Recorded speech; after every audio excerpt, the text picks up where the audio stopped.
Hello everybody, my name is Betha Ondiek and I'm here with Blow Mentally. I hope you guys are having a fantastic day or evening or afternoon wherever you are watching from.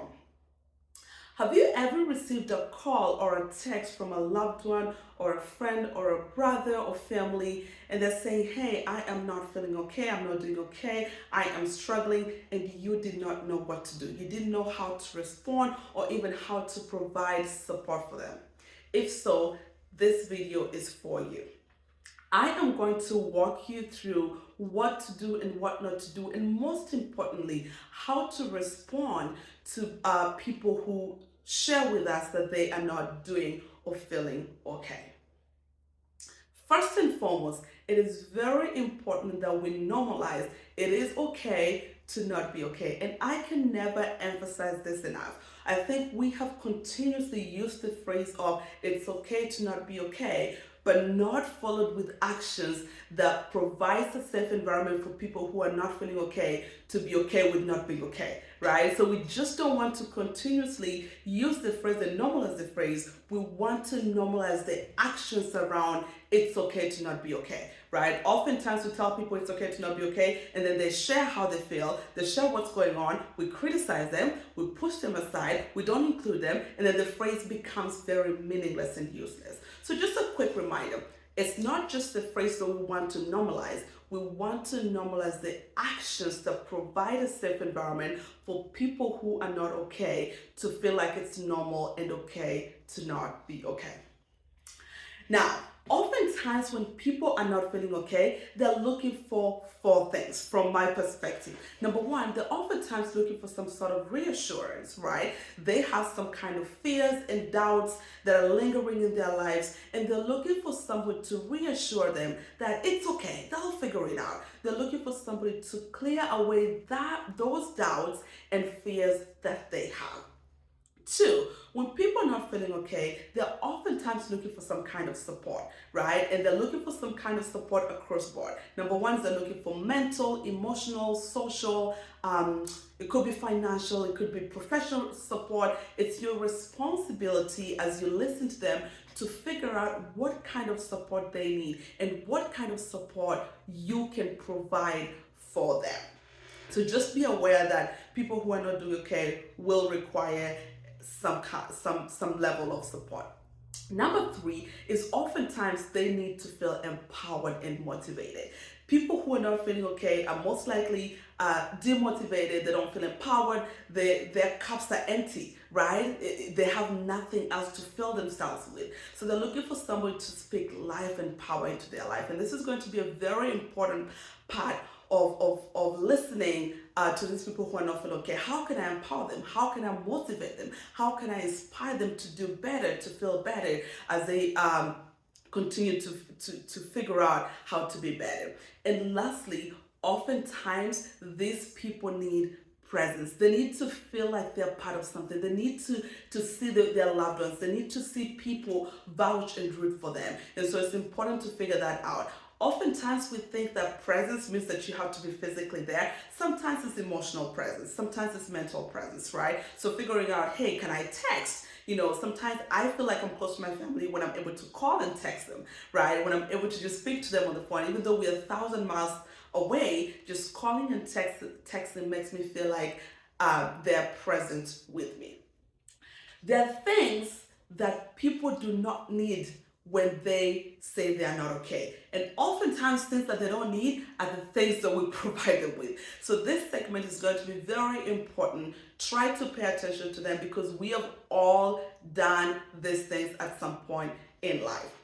Number one thing that people don't need when they are not feeling okay or struggling is advice. And I promise you, it looks like they need advice. It's going to look like it's going to be so beneficial for them. But when they're struggling in that moment, they do not need advice, right? The time for advice will come, but in that moment, it's not time for you to provide advice because oftentimes we provide advice from our own perspective and understanding of life, and we take away their experience and their struggle in that moment. So it's very important that you really use your judgment to figure out, is it time to give advice?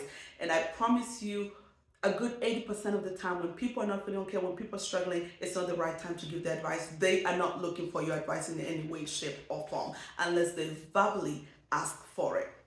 Two, people do not need to hear your life story when they are struggling, right? And we do this all the time. We bring up the comparison piece. So somebody will say, hey, I just lost my job. I'm really struggling. Guess what you're going to say? Oh, I lost my job 2 weeks ago too, right? But guess what? You are feeling better about losing your job. You probably have another job or you're probably very excited, but they are struggling with it, right? They start to have this guilt of, oh my goodness, she lost her job, but she's doing way better. Maybe I need to pull up my socks. Maybe I need to suck it up, right? And then that phrase of it's okay to not be okay is kind of pushed back because our action did not provide a space for this particular person to be okay with not being okay. So you want to be very careful with sharing your life experience, sharing your life story. It's not the time for it. When people are struggling, they do not need to hear how good you handle your situation, how better you're doing. They don't need to hear your life story. It's not time for it. Cut it off. They don't need that, right? Number three, people do not need to be pushed back or given space and time. And sometimes we are really pushed to do this, right? We think, oh, maybe they need space to figure it out. Maybe when they're ready, they'll tell us the whole story. We are always tempted to think like that. But oftentimes when people are not feeling okay, they don't need to be pushed away. They need to feel included. They need to feel a part of, right? And it's very important that we pay attention to moments when we are pushing people back or we are excluding them from things because we feel like they need that space. It's a very dangerous thing. It's very easy for people to fall into depression when we push them away when they're already struggling with something else. So pay attention to that. People do not need to be pushed back. People do not need to be excluded when they are not feeling okay. And lastly, people do not need to be judged or criticized for not feeling okay or whatever situation it is that led them to not feeling okay. And we often do this. When people tell us they're not feeling okay, do you know what we often do? We ask them, what happened? What did you do? Oh my goodness, you should have done this instead of this. If you could have done this, this would have not happened.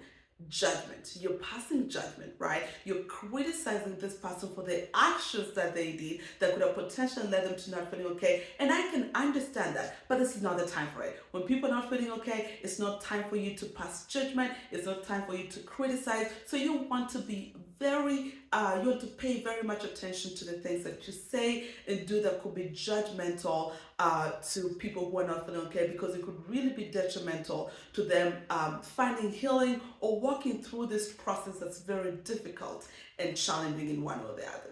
So how do we respond? What exactly can we say when people tell us that they are not feeling okay? 3 of my favorite responses actually that I've loved and have used with friends, family, and loved ones, and I think they work amazing. I know there's so many of them out there, but these are 3 of my favorite. Number 1 is you want to ask them if they're comfortable to tell you more, right? Oftentimes when people are not feeling okay, they just give you a glimpse. They just tell you a little bit. Hey, I'm not feeling okay. I'm just having a rough day. They're not going to tell you exactly what happened, right? So you want to be able to find out more so you can find out how to support them, but at their comfort level, right? So your question will go along the line of, hey, do you feel comfortable telling me a little bit more about what's happening, right? So you want to know more, but you're going with their comfort level. You're not forcing them to tell you more, right? Number 2 is you want to figure out what kind of support they need and what kind of support you can provide, right? So I'll often follow up with a question like, hey, what kind of support do you need? How can I help you? What can I do that would be helpful for you or would provide peace and comfort as you navigate this situation, right? So you're providing this piece of, hey, I'm here to support you. Tell me what you need, and then I'll gauge what I am willing to provide or what I can provide to help you walk through those situations or those moments in a more peaceful and graceful way. Number 3, I will often ask them if they need feedback, right? This will help me avoid just randomly giving advice. So sometimes when people tell us things, they're telling us because they have nobody to tell, right? Or they're telling us because they've already figured it out, but they've never ever told somebody, right? So we want to be very careful about throwing in advice. So what I like to do is I'll probably ask you, hey, thank you for sharing this with me. Is it okay if I provide feedback, right? I don't just want to go out there providing feedback if they don't need it. So I want to be able to ask them, hey, you shared A, B, C, and D with me. Would you like for me to provide feedback, or do you just want me to listen, right? It gives you the space to know what kind of reassurance you can give them. How can you empower them? Is it just the active listening that they needed, or do they need some kind of validation or support? Or advice in that sense. And lastly, like I talked about, people who are not feeling okay, wanting to feel included and wanting to feel the presence of whoever they're speaking to. Sometimes I like to ask, hey, thank you for sharing this with me. Would you like to meet and talk? Would you like to sit down? Would you like to go and walk in the park? Would you like to go to the farmer's market? That's like my favorite thing to do, right? So you want to be able to reach out to them and tell them, hey, sorry that you're not feeling okay. I am available at this time on this particular day. Would you like to do something together? Right? Again, you're pulling them in, you're including them into something, and it becomes a very, very important aspect. So those four prompt or questions are always my favorite way to respond to people who are not feeling okay. And again, the conversation always gets deeper and deeper. You kind of want to be able to provide a safe environment, a strong foundation that they can feel safe to share and tell you. I hope this video was very helpful. Until next time, thank you guys so much. Bye-bye.